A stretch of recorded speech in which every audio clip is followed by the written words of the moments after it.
नमस्कार stay with Saubhik चैनेले सबाइके स्वागत जानिए आज के आमी एकटा रेसिपि भिडियो एखान थेके शुरू करछि। आमी आज के बानाबो छोलार डाल दिए डाल माखानी। तो এই ডাল মাখানি ছোলার ডালের ডাল মাখানি রেসিপিটা এটা আমার শাশুড়ি মায়ের থেকে শেখা, খেতে কিন্তু ভীষণই সুস্বাদু হয়। তো চলো তোমরা আমার সঙ্গে থাকো আর দেখো আমি কিভাবে ডাল মাখানি রেসিপিটা করছি। এর জন্য আমি এখানে 1 কৌটো ছোলার ডাল ভালো করে ধুয়ে ডালটাকে ভিজিয়ে রেখেছিলাম। ডালটা প্রায় 3-4 ঘন্টা ভিজিয়ে রেখেছিলাম। তোমরা এটাকে ওভারনাইটও ভিজিয়ে রাখতে পারো, কিন্তু আমার সময় ছিল না তাই আমি ডালটাকে 3 থেকে 4 ঘন্টা ভিজিয়ে রেখেছিলাম। ডালটা ভিজিয়ে রাখার পর ডালটা অনেকটাই ফুলে উঠেছে। এবার ডাল থেকে আমি জলটা এখন ভালো করে ঝরিয়ে নেব। কড়াইতে আমি সর্ষের তেল দিয়ে দিয়েছি আর তেলটাও ভালোভাবে গরম হয়ে গেছে। এবার আমি এই ভিজিয়ে রাখা ছোলার ডালটা যে জল ঝরিয়ে নিয়েছিলাম এবার এটাকে আমি কড়াইতে দিয়ে দেব আর ভালো করে এটাকে নুন দিয়ে ভেজে নেব। ডালটাকে কিন্তু বেশ ভালোভাবে লাল লাল করে ভাজতে হবে আর ভাজার সময় এর মধ্যে আমি শুধু নুনই দেব, এর মধ্যে কিন্তু কোনো রকম হলুদ বা অন্য কিছু দেব না। এখানে আমার ডালটা ভালোভাবে ভেজে নেওয়া কমপ্লিট।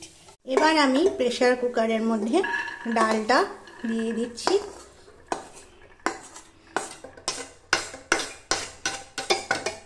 এবার আমি এর মধ্যে দিয়ে দেব পরিমাণ মতো জল, দিয়ে দেব আমি 1 টেবিল চামচ নুন। এবার আমি এর মধ্যে দিয়ে দিয়েছি কয়েকটা তেজপাতা ভালো করে ধুয়ে দিয়ে দিয়েছি। এবার প্রেসার কুকারের ঢাকনাটা আটকে দেব আর বেশ 3-4টে সিটি পড়লে নামিয়ে নেব সেদ্ধ করা ডালটা। প্রেসার কুকারে ডালটা সেদ্ধ হতে থাক আর আমি এদিকে এই রান্নাটা করার জন্য একটু মশলা বেটে নিই। চলো, এর জন্য প্রথমে আমি এখানে নিয়ে নিয়েছি গোটা ধনে আর গোটা জিরে। গুঁড়ো মশলাও তোমরা ব্যবহার করতে পারো। তবে এর মধ্যে আমি দিয়ে দেব কিছু টমেটো, একটা গোটা টমেটো দিয়ে এটাকে ভালো করে আমি মিক্সার গ্রাইন্ডারে পেস্ট করে নেব।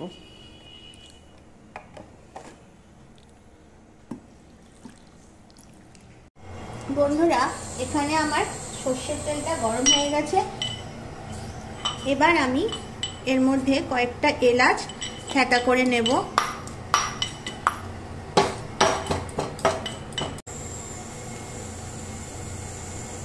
এটা করে রাখা এলাচ, এখানে দিয়ে দিচ্ছি গোটা জিরে আর দিয়ে দেব গোটা শুকনো লঙ্কা, দিয়ে এটাকে ভালো করে আমি একটু লাল লাল করে মশলাটাকে ভেজে নেব। এরপর আমি এই যে মশলাটা আমি বেটেছিলাম ধনে আর জিরে সেটাকে এর মধ্যে দিয়ে দেব, দিয়ে ভালো করে কষিয়ে নেব।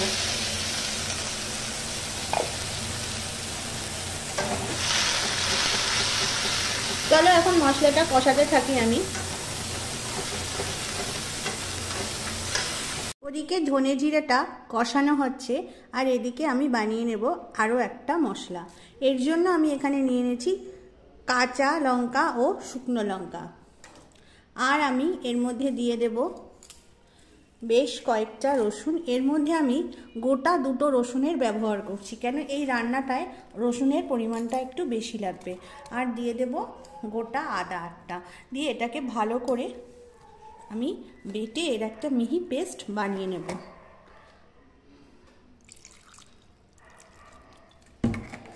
এখানে কড়াইতে মশলাটা কষানো হয়ে গেছে ভালোভাবে। এবার আমি এর মধ্যে এই বাটা মশলাটা দিয়ে দিচ্ছি। এর মধ্যে আমি দিয়েছি আদা, কাঁচা লঙ্কা, শুকনো লঙ্কা আর রসুন। এটাকে কিন্তু খুব ভালো করে কষিয়ে নিতে হবে যতক্ষণ পর্যন্ত কাঁচা রসুনের গন্ধ দূর না হচ্ছে। দেখো বন্ধুরা মশলাটা খুব ভালোভাবে কষানো কমপ্লিট আর রসুনের যে কাঁচা গন্ধ সেটাও চলে গেছে। এবার আমি এর মধ্যে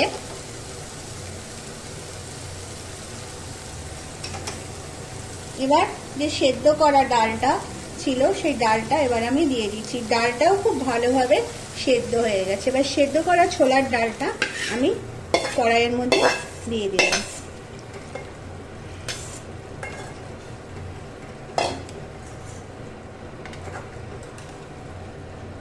দিয়ে ভালো করে মশলার সাথে আমি মিশিয়ে নেব। এবার আমি এর মধ্যে দিয়ে দিচ্ছি সামান্য পরিমাণে হিং ডাস্ট। এখানে আমাদের রান্না কিন্তু একদম রেডি, গরম গরম এখন সার্ভ করার জন্য। বন্ধুরা, এখানে আমাদের ডাল মাখানি, ছোলার ডালের ডাল মাখানি রেসিপিটা একদম রেডি সার্ভ করার জন্য। এই রান্নাটা কিন্তু লুচি, রুটি, পরোটা, নান সব কিছুর সাথেই খেতে ভীষণই ভালো লাগে। তাহলে আজ এই পর্যন্তই, আসবো আবারও একটা নতুন রেসিপি ভিডিও নিয়ে। ততক্ষণ টাটা।